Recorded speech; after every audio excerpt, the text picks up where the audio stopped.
ప్రభునందు ప్రియమైన దేవుని బిడ్డలారా, మన ప్రభువును రక్షకుడైన యేసుక్రీస్తు వారి యొక్క దివ్యమైన నామములో రాసిపాడు గురుమండలము పక్షముగా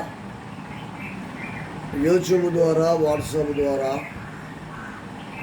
దేవుని యొక్క జీవవాక్యములో వ్యక్తిస్తున్న నా శ్రోతలైన దేవుని చేత నాకు అనుగ్రహించిన నా స్వాస్థ్యము, నా పిల్లలైన మీ అందరికీ కూడా ప్రత్యేకముగా వందనాలు తెలియజేస్తూ ఉన్నాం. త్రిత్వము తరువాత 6వ ఆదివారం కొరకు ఏర్పాటు చేయబడిన పరిశుద్ధ లేఖన భాగములను మనము చదువుకుందాం. పాత నిబంధన పార్శ్వభాగముగా కీర్తన గ్రంథము 1వ అధ్యాయము ప్రారంభము నుండి చివరి వరకు, పత్రికా పార్శ్వభాగముగా అపోస్తలుడైన పౌలు అపోస్తల కార్యముల గ్రంథము, వైద్యుల లోకాసు రాసినటువంటి గ్రంథము, అపోస్తల కార్యములు 8వ అధ్యాయము 26 నుంచి 38 వరకు, సువార్త పార్శ్వభాగముగా పరిశుద్ధుడైన మత్తయి రాసిన సువార్త 21వ అధ్యాయము 28 నుంచి 32 వరకు ఈ విధముగా రాయబడి ఉన్నవి.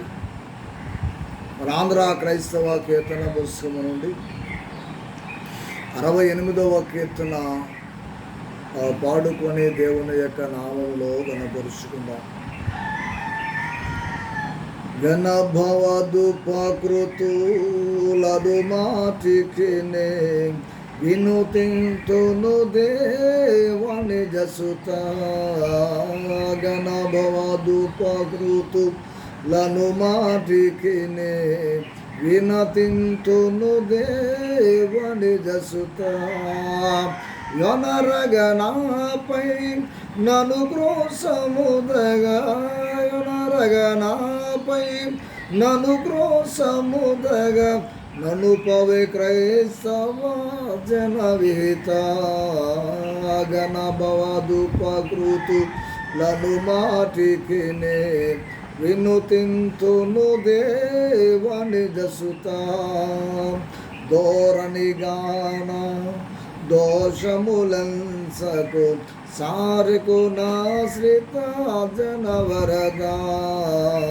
ధోరణి గాన దోషములంసకు సారికు నాశ్రిత జనవరదా. పారము దాపిన పాపకు నగునే, పారము దాపిన పాపకు నగునే, నారడబడని కది బిరుదా. గణభవదుపకృతులను మాటికినే వినతింతును దేవని జసుత. జలబదుద్భవముతో సమమని నా స్థితి తెలియదని కది దేహధరా. జలబుద్భవముతో సమమని నా స్థితి తెలియదని కది దేహధరా. కలమయ మగుని కర్మిని బ్రోవను, కలమయ మగుని కర్మిని బ్రోవను, సిలువను పొందిన శ్రేయకరా. గణభవదుపకృతులను మాటికినే వినతింతును దేవని జసుత. మందమతిని నాయందున లక్ష్యము నందకు దేవాసునంద. మందమతిని నాయందున లక్ష్యము నందకు దేవాసునంద. ఎందముగాన దందము కణుదెలి, ఎందముగాన దందము కణుదెలి, వందగని దయానందుమా. గణభవదుపకృతులను మాటికినే వినతింతును దేవని జసుత. మన తండ్రి అయిన దేవుని నుండి, ప్రభు అయిన యేసుక్రీస్తు నుండి కృపయు సమాధానములో మీకు కలుగునుగాక. ఆమేన్. ప్రభునందు ప్రియమైన దేవుని బిడ్డలారా, దేవుని యొక్క ఉచితమైనటువంటి కృపను బట్టి ఈ 2024వ సంవత్సరంలో 6 మాసములు మన పైన గతింపజేసి 7వ మాసములో 7వ దినమున 6వ ఆదివారములు అనగా చతుర్ము తరువాత 6వ ఆదివారములోనికి మనందరినీ నడిపించిన దేవాతి దేవునికి కృతజ్ఞతాస్తుతులు చెల్లించబద్దులమై ఉన్నాం. మరియు దేవుని యొక్క అనుగ్రహము చేత ఈ మొదటి ఆదివారములో ప్రభు బలను సమీపించుటకు అవకాశములు మరియు దేవుని యొక్క సన్నిధికి నడిపించిన మరి దేవునికి కృతజ్ఞతాస్తులు చెల్లించడమే కాకుండా దేవుని కృపకు పాత్రలముగా చేసిన దేవదేవునికి మనందరము కూడా ఎల్లప్పుడూ రుణస్థులమై ఉన్నామన్న విషయాన్ని గుర్తు చేస్తూ ఉన్నాం. ఆయన బలను సమీపించి ఆయన శరీర రక్తములు మరి భుజించి పానము చేయక ముందు మనము ఏ మార్గములో నడుచుకుంటున్నామో, ఏ మార్గములో మనము జీవిస్తూ ఉన్నామో, ఎవరి మార్గములను వెంబడిస్తూ ఉన్నామో, దేవుని పిల్లలమైన మనము ఆయన ప్రతిబింబములముగా ఆయన కార్యములను నెరవేర్చి మనము దేవుని చుట్టుగా ఆయన మనల గురించి ప్రకటించినట్లు మొదటిగా మనము సరి చేసుకుందాం. దేవుని బిడ్డలారా, మానవుని యొక్క జీవితము ఒక ప్రయాణము వంటిది. ఈ విషయము జగమెరిగిన సత్యము అనగా అందరికీ తెలిసినటువంటి సత్యమని పరిశుద్ధ గ్రంథము కూడా మనకు తెలియజేస్తుంది.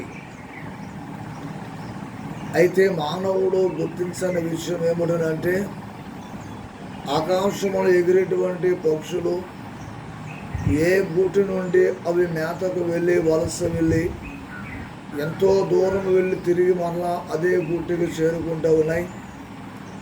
ఒక ఎడ్ల బండిని చూస్తూ ఉంటే అవి బయలుదేరిన స్థలము నుండి వెళ్ళినటువంటి స్థలములో అవి పని పూర్తి చేసుకొని మరలా తిరిగి అవి గూటికి చేరుతూ ఉన్నాయి. కనుక ప్రతి వాని యొక్క దొడ్డిలో మేస్తున్న ప్రతి పశువుని కానీ ఇంట కోడి పిల్లలను కానీ మీరు చూడండి, మరలా సాయంకాల సమయానికి అవి గూటికి చేరుతూ ఉన్నాయి. ఆకలి బాధ ఎక్కడైనా తీర్చుకుంటూ ఉంటాయి, కానీ గూటికి చేరవలసిన అవసరత ఉంది.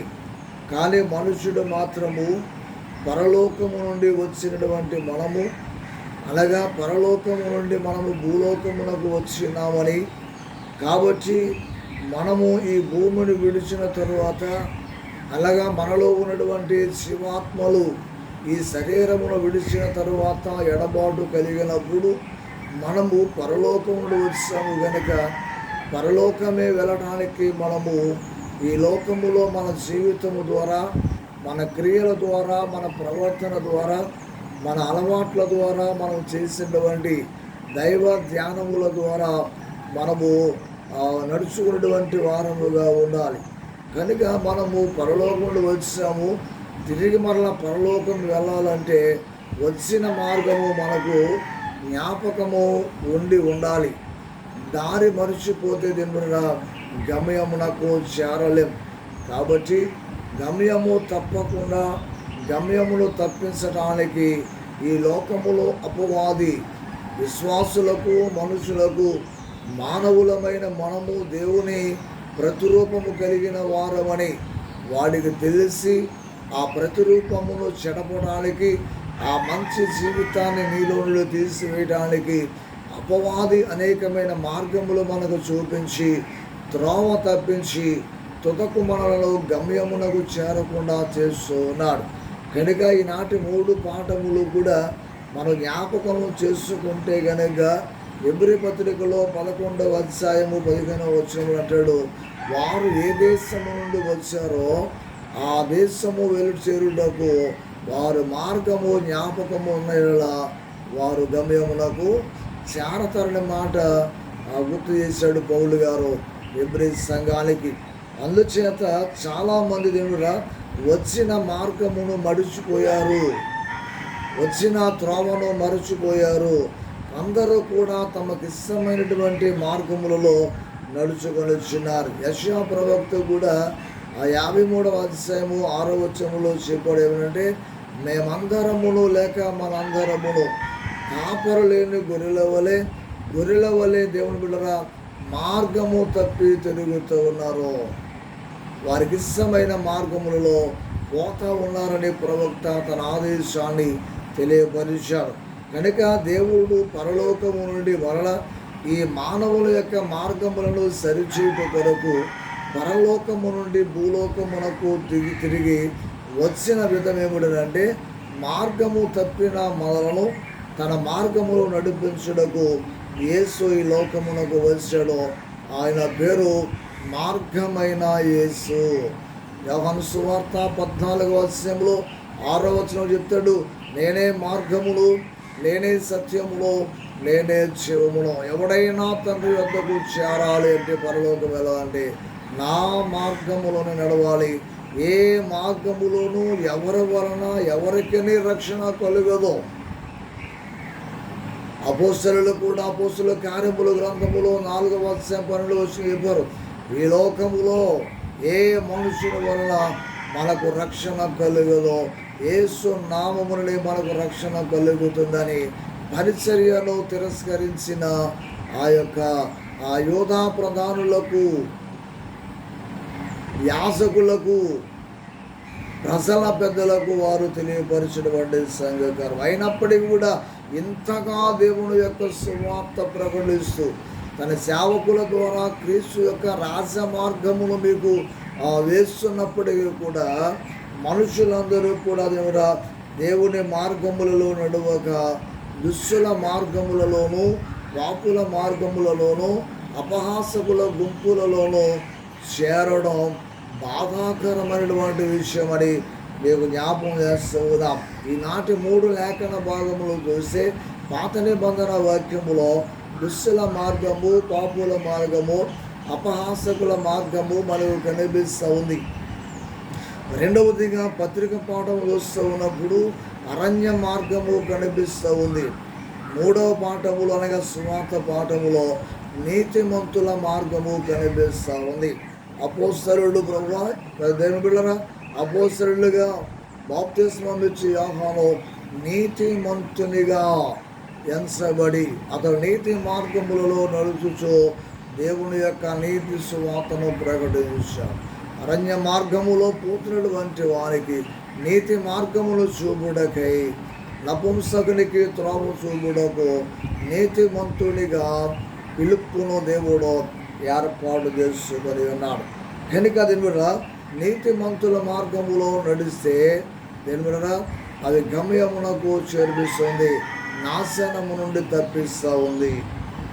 పాపుల మార్గము నాశనమునకు నడుపును, నీతిమంతుల మార్గము దేవుని యొక్క రాజ్యమునకు చేర్పిస్తూ ఉంది. కనుక ప్రేమైనటువంటి వలన ఈనాటి పాత నిబంధన వాక్యమును మనం చూడగలిగినప్పుడు పాత నిబంధన 3 పాఠముల్లో కూడా 3 మార్గములు మనకు కనిపిస్తూ ఉంటాయి. పాత నిబంధన పాఠములో కూడా 3 మార్గములు కనిపిస్తూ ఉంటాయి. 1 దుష్టులు, 2 పాపులు, 3 అపహాసకులు. దుష్టులు తమ ఆలోచనతో అనేకులను మార్గము చెడుపుతారు.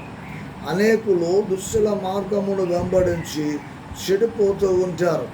దేవుని బిడ్డ ఒక్క విషయం గుర్తు చేస్తాను, చెడు మార్గమును బోధించేటువంటి వారికి శిక్ష వారికి కనిపించదు, కానీ చెడు మార్గములో నడిపించే వారు మాటలు విని చెడిపోయినటువంటి వారికి మాత్రము శిక్ష త్వరగా వస్తుంది.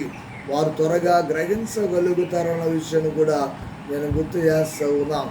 అదేమిటంటే, 1 దేవుని బిడ్డగా తప్పిపోయిన కుమారునికి ఎవరి మార్గం చూపించింది ఎవరు? తండ్రి నీతి మార్గమును నడిపించాలని చూశాడో, కానీ దుష్టులో పాపులో త్రోవ తప్పించి అనేకమైనటువంటి దురాలోచనలు కలిగజేసి దేవుడరా, అందుకే దుష్టుల ఆలోచన చొప్పున నడువక మంచిగా సాక్ష్యము చెప్పడానికి, మంచిని పెంచడానికి, చెడును ఖండించడానికి సమాజంలో అనేక మంది ప్రయత్నము చేస్తారు. వారిని దుష్టులు పాపులు ఏం చేస్తారంటే వారిని ప్రక్కకు పిలిచి, లేకపోతే వారిని రహస్యముగా పిలిపించి వారిని ఆ విషయాలు బయలుపరచకుండా అడ్డగించేటువంటి వారిని మన సమాజంలో ఎందరో చూస్తూ ఉంటాము.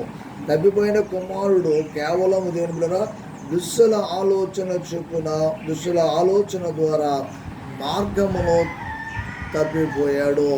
ఇక రెండవదిగా చూసి ఇక్కడ ముగ్గురు వ్యక్తులు మనము దీని ద్వారా మనం జ్ఞాపకం చేసుకునవచ్చు.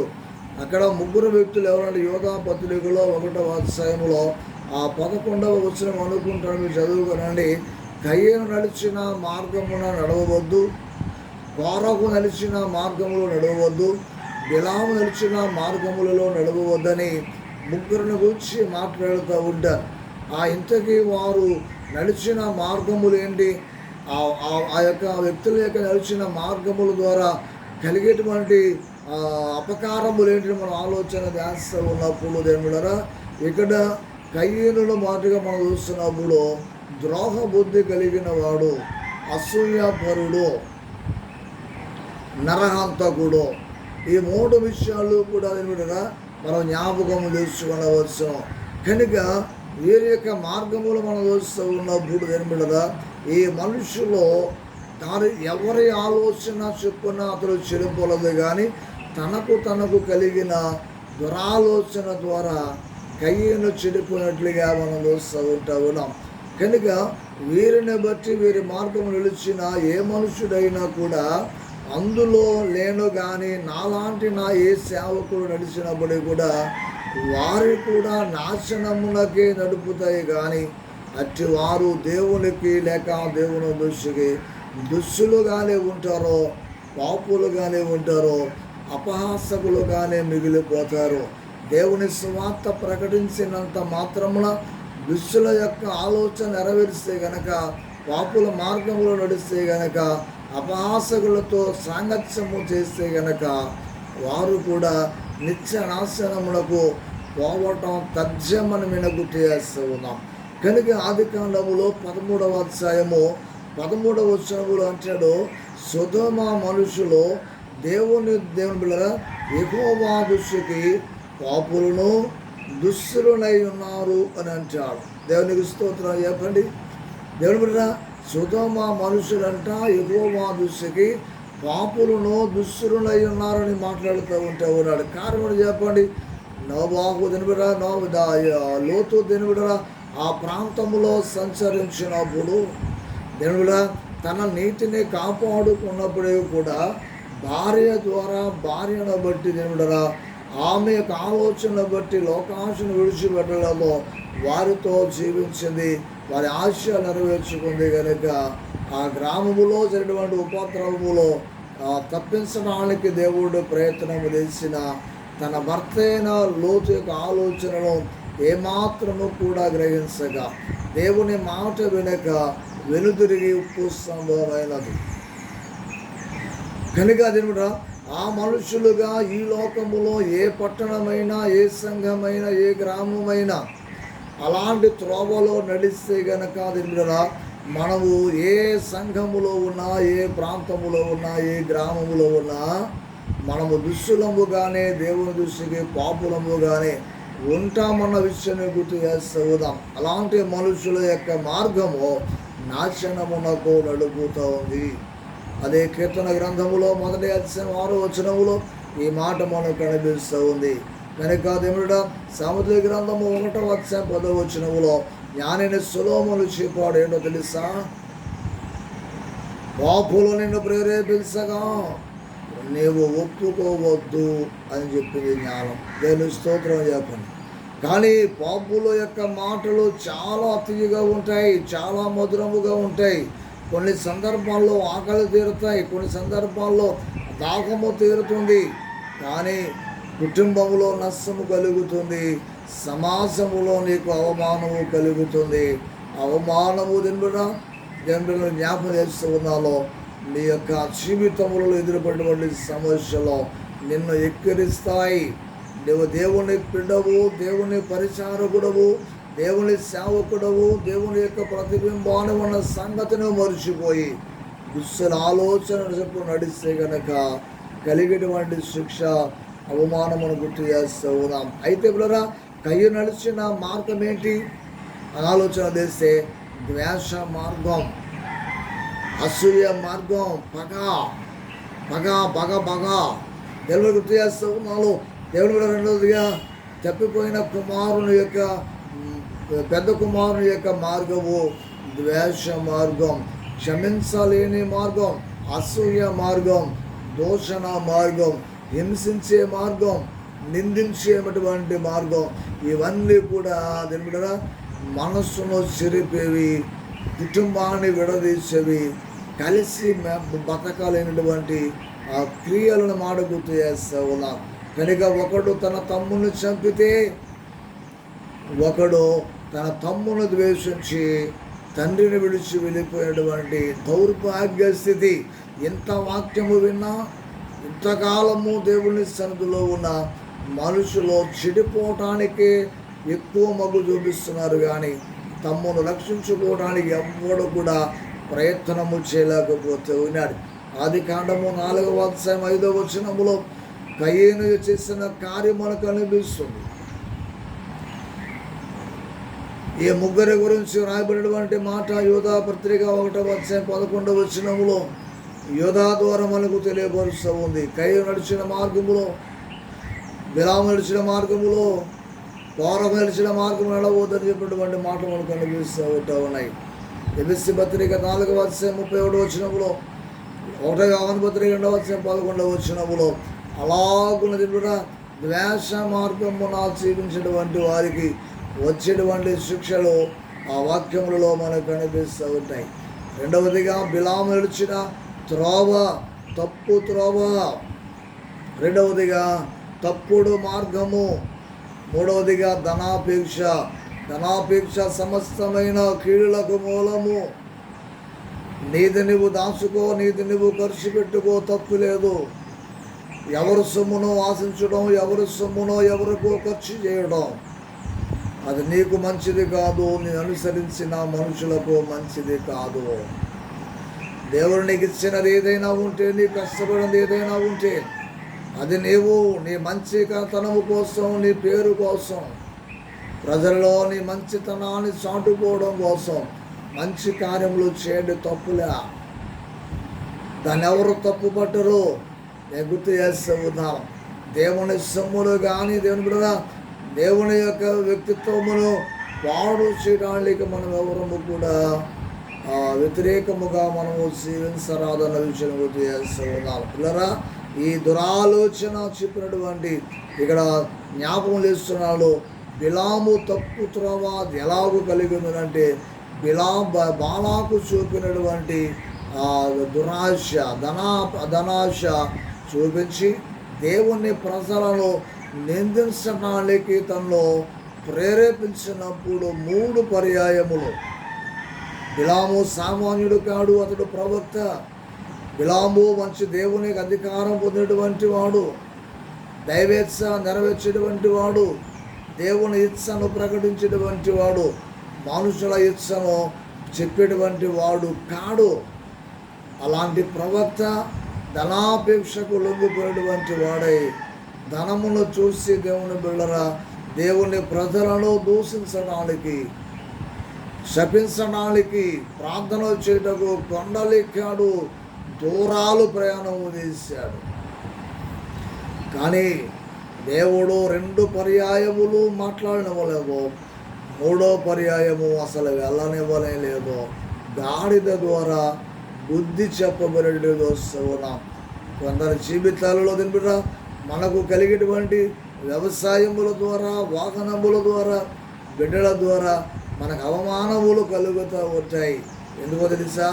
మన మార్గము సరైనది కానప్పుడు నింద అనేది ఎలా ఉంటుందో బాధ అనేది ఎలా ఉంటుందో తెలియజేయడానికి దేవుడు మనలో శిక్షలు పుట్టిస్తున్న విషయాన్ని కూడా నేను గుర్తు చేస్తూ ఉన్నాను ప్రేమైనటువంటి వలన. కనుక ఈ యొక్క దేవుడి సంఖ్యాకాండ 21వ అధ్యాయంలో 1 నుండి 20 వచనం చదువుకునండి. 2వ పేతురు పత్రిక 2వ అధ్యాయము 15-16 వచనం చెప్తున్నాడు. తిన్నని మార్గమును విడిచి, ఈ బిలాము నిలిచినటువంటి మార్గం, తిన్నని మార్గమును విడిచాడు, దేవుని మార్గమును మరిచాడు, దేవుని చిత్తమును మరిచాడు.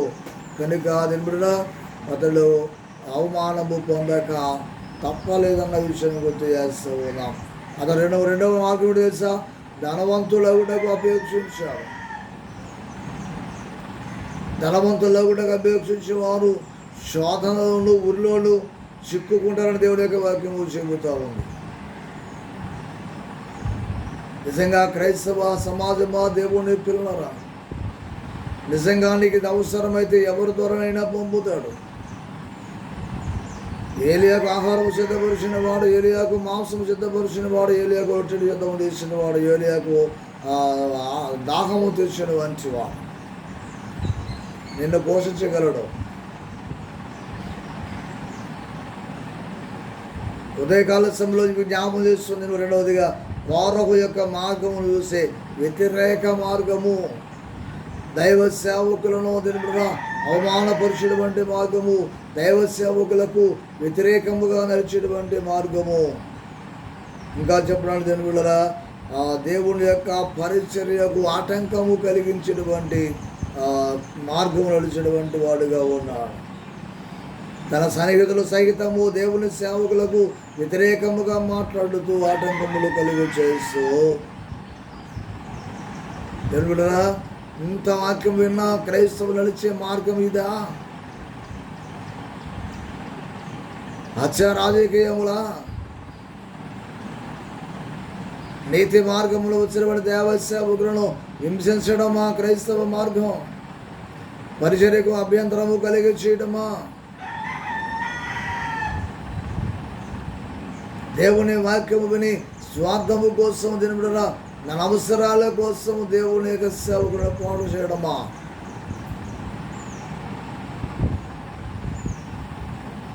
కనుక దాని యొక్క పనిష్మెంట్ తెలుసా? కుమారులు దేవుని యొక్క మందిరంలో ఆరాధన చేసే తండ్రి మరియు తన యొక్క అనుచరులు 280 మంది సుమారు ఒక్క రాత్రి భూమి నుండి నరియలు విడిచి అగ్ని వచ్చి వారిని ఆహుతి చేసినట్లుగా గుర్తు చేస్తూ ఉన్నాను. ఇక మూడవదిగా దేవుడు గుర్తు చేస్తున్నాను. మూడవదిగా దేవుడు ఇవన్నీ కూడా శరీర కార్యములే. ఈ శరీర కార్యములు ఎవరిని కూడా దేవు రాజ్యములో చేరనేమో, ఎవరిని పరలోక రాజ్యమునకు చేరనేమో, ఎవరిని వారు దేవుని సంధికి వెళ్ళనివ్వరని మాట కూడా గుర్తు చేస్తూ ఉన్నాం. కనుక దీని మీద నాశనము చేయబడతారు, అంతము చేయబడతారు. బీ కేర్ఫుల్, జాగ్రత్త.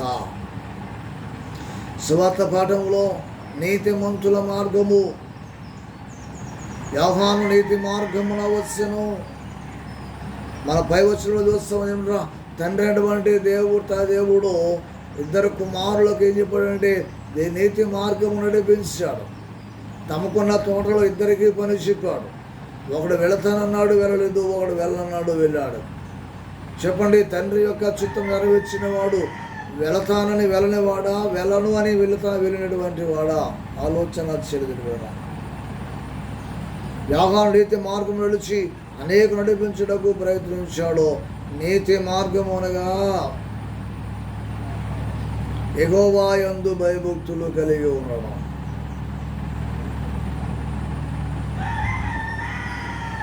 నూట 28వ కీర్తన 1వ వచనం, యెహోవా యందు భయభక్తులు కలిగి ఆయన త్రోవలో నడుచువారు ధన్యులు. సామెతల గ్రంథం 8వ అధ్యాయం 32వ వచనం కూడా మాటలు మనకు కనిపిస్తూ ఉంటాయి. కీర్తన గ్రంథంలో 119 1-3 వచనం చదివితే ఆ మార్గములలో వారు ఏ పాపములు చేరు, వారు నడిచే మార్గములో ఏది ఎదురుపడినా వారు ఏ పాపములు చేరో. కనుక దేవుడా ఆ నీతి మార్గమును యోహాను వచ్చాడో అనేక మందిని నీతిని గురించి ప్రకటించాడు. లూకాసు వార్త 1:14-17 దుష్టుల మార్గము నాశనం నడిపితే నీతిమంతుల మార్గము నిత్యజీవములకు నడుపును. కనుక దేవుడు గుర్తు చేస్తూ ఉన్నాను. ఇక పత్రిక పాఠములో మనం చూసే అరణ్య మార్గము అనగా నపుంసకుడు యెరూషలేమునకు వచ్చి అతడుగా ప్రభుత్వపు ఉద్యోగి కందాకే క్రింద అయిపోయినటువంటి అతడు కందాకే క్రింద ఒక గుమస్తగా పనిచేసేటువంటి వాడు. అతడు తెలుపుడురా ప్రభుత్వ పని మీద వచ్చి యెరూషలేములో జరుగుతున్న ఆరాధన విని దేవుని యొక్క సన్నిధిలో నిల్చుండి ఆరాధన ముగిసిన తరువాత గ్రంథపు చుట్టం తీసుకుని వెళుతూ రథములెక్కి ఆ యొక్క గ్రంథపు చుట్టం చదువుతూ ఉన్నాడు. కన్ఫ్యూజ్ అవుతూ ఉన్నాడు. దేవుడు చూస్తూ ఉన్నాడు. పిలుపును ప్రేరేపించి, బాబు పిలుపు, నువ్వు లేచి రథములెక్కి తిన్నని మార్గములో వెళ్ళు, అరణ్య మార్గములో వెళుతున్నటువంటి ఒక వ్యక్తి ఉన్నాడు, అతన్ని కలుసుకో అని చెప్పినప్పుడు వెంటనే తినబడరా పిలుపు అతన్ని కలుసుకున్నాడు. పిలుపు అతనితో మాట్లాడాడు. అతనికి దేవుని యొక్క వాక్యములు ప్రకటించాడు. ఆ మార్గములో దేవుని యొక్క మార్గములు చూపించాడు. ఆ మార్గములోనే అతను రక్షించాడు, రక్షణ పొందాడు, పాపము మార్గాన్ని విడిచిపెట్టాడు. ఈ జ్ఞాపకం చేస్తూ ఉన్నాను. మీరు అరణ్య మార్గములుగా ఎక్కడికి పోతున్నాడో తెలియని మార్గం. సహోదరుని ప్రేమింపనివాడు వాడు చీకటిలో నడుస్తూ ఉన్నాడు. చీకటిలో నడిచేవాడు ఎక్కడికి పోతున్నాడో వాడికి తెలియదు. మనలో జ్ఞానము చాలామంది అంధకారం నడిపిస్తూ ఉంది. మనలో కొందరి బలం వారిని అంధకారం నడిపిస్తూ ఉంది. మనలో కొందరి యొక్క ధనం అంధకారం నడిపిస్తూ ఉంది. మనలో కొందరి అధికారం అంధకారంలో నడిపిస్తూ ఉంది. వారు కానుకోవడంలా దేవుని యొక్క శిక్ష ఎంత గొప్పగా ఉండదో వారి ఇంతవరకు తెలుసలా. ఇక మీద తెలుసుకుంటారు, ఇక మీద గుర్తిస్తారు. జీవితంలో మళ్ళీ ఎప్పుడు కూడా దైవ సేవకుల జోలికి వెళ్ళకూడదు బాబు అనిపించేలా దేవుడు చేస్తాడు. ఇది ఖచ్చితం. దీని మీద గుర్తు చేస్తూ ఉన్నాను. కనుక దీని మీద అందుకే తన స్థితిని తెలియచేయడకు పిలుపును అతనికి త్రోవ చూపుటకై పంపినప్పుడు అతడు బోధకు లోబడి రక్షింపబడ్డాడు. దేవుని రాజ్యమునకు వారసుడయ్యాడు. 119వ అధ్యాయములో 104 నీ ఉపదేశము వలన నాకు వివేకము కలిగెను. దేవుని సేవకుడికి వాక్యం ప్రకటిస్తున్నప్పుడు నీకు కలవని తెలుసా, నీలో ఉన్న మబ్బు విడిపోవాలి, పాపపు కట్లు తెగిపోవాలి, దుస్తుల ఆలోచనలు తొలగిపోవాలి, అపహాసకులు ఉన్నటువంటి చోట ఇది నాశనాన్ని నడుపుతుంది, కానీ ఇది తాత్కాలిక సంతోషము అని గుర్తు చేస్తుంది. వాటి నుండి నువ్వు తప్పించబడేటువంటి జ్ఞానము దేవుడికి జ్ఞానోదయము కలిగించాలని నేను ఆశపడుతూ ఉన్నాను. పిల్లరా, యుద్ధ గ్రంథంలో అపొస్తలుల కార్యముల గ్రంథంలో 8వ అధ్యాయం 29-31 వరకును 34-39 వరకు చదువుకోనండి.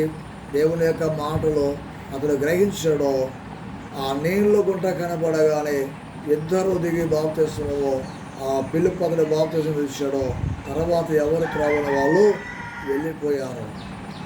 కనుక దీని యొక్క క్రైస్తవ జీవిత విధానములో దుశ్శల మార్గము, దుశ్శల ఆలోచన, పాపుల మార్గము, అపహాసకులు ఉండు చోట ఏ క్రైస్తవుడు కూడా నిలవరాదో వాటిని మనస్సునకు తీసుకోకూడదు. తప్పించుకోవడానికి దేవుని వాక్యం ఉంది. ఆ వాక్యమును రక్షిస్తుంది, ఆ వాక్యము తప్పిస్తుంది.